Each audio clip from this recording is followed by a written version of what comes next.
осындай кішкентай ғана тақтам бар. Осы тақтаға мен есептерді шығарып көрсететін боламын.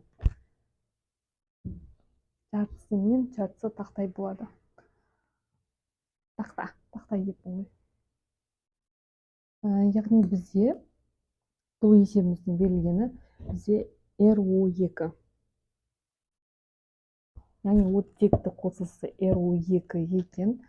Бұл элемент сутектік қосылысындағы сутектің массалық үлесі 25%. Дәл осының сутектік қосылысы. Бұл жерде біз оның сутектік қосылысы екенін білу үшін, яғни бізде оттектік қосылысы берілген. Оттектік қосылысындағы біз оның валенттіліктерін қойып алатын боламыз. Сонда бізде мына жерде оттегі әрқашан 2 екенін білетін болсақ, қырсығып машинам жазбай қалды. Мынакіден андай. Оттектікі мысалы мына жерде 2 валент екенін білеміз, 2 екендігін білетін болсақ, мына жерде сонда астына 2 болу үшін әрине 4 болады. Белгілі бір реттілігі бар, яғни формуладағы оның валенттіліктерін қою арқылы индекстерін табу, яғни формуланы біз дұрыс құрастыруды осы валенттіліктерді қойып үйренетін боламыз. 4 валентті болғанда 4-те 2-ге бөлгенде 2 болып түседі екен. Бұл яғни РО2 оттектік қосылысы, сутектік қосылысы болу үшін, яғни 4 валентті элементтің сутектік қосылысы. Оны біз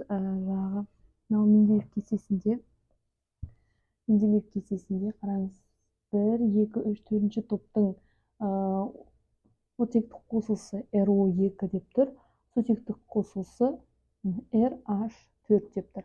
Осыдан ақ білуге болады. Мысалы, РО2 екені берілген болса, бірден RH4 деп. Немесе біз өзіміз білетін біліммен істесек те болады. Мысалы, бұл жерде 4 валентті екендігін біліп алатын болсақ, онда RH, оның валенттілігі 4 екені белгілі, элементтің валенттілігі. Ал сутек бізде 1 валентті, сол кезде мынау 4 мына жерге түседі. RH4. Бұлай да 2 әдіспен де анықтауымызға болады. Енді осы сутектік қосылысындағы, яғни элементтің несі? Жоқ, бұл жерде сутектігі, сутектің массалық үлесі 25%.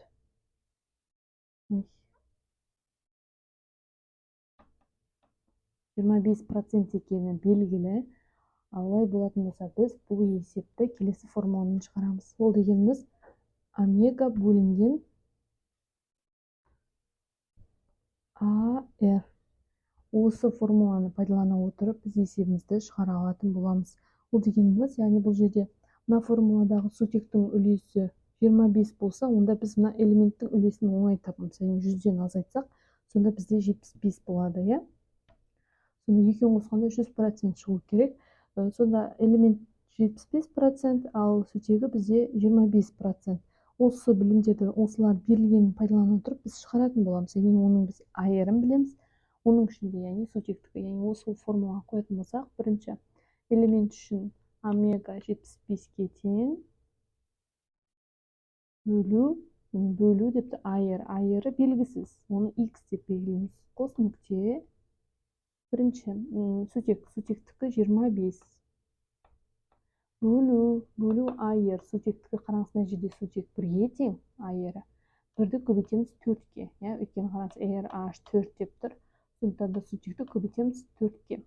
Сол кезде мына жерде айырдың мәні бізде 4 болады екен. Ал енді бөлінетінін бөлеміз. Бірінші 25-ті 4-ге бөлген кезде бізде калькулятормен есептейік. Жатқа білсеңіз де болады. 75 бөлінген 2 бізде 6-да 25 болады екен. 6-да 25.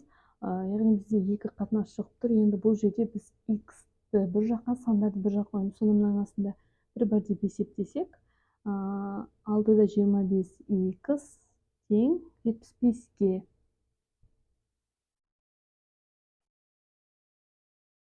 Тең 75-ге. Енді бұл жерде x-ті табу үшін 75-ті бөлеміз 6-25-ге.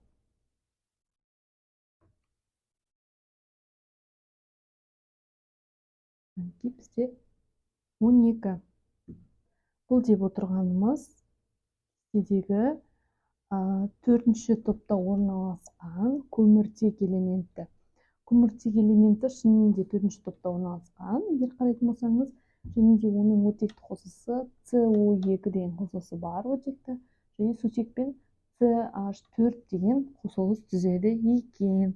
Достар, егер осы видео сізге пайдалы болған болса, міндетті түрде лайк қойып кетіңіздер, және де осы видеомен достарыңызбен бөлісе отырыңыздар. Назар қойып тыңдағандарыңыз үшін рахмет.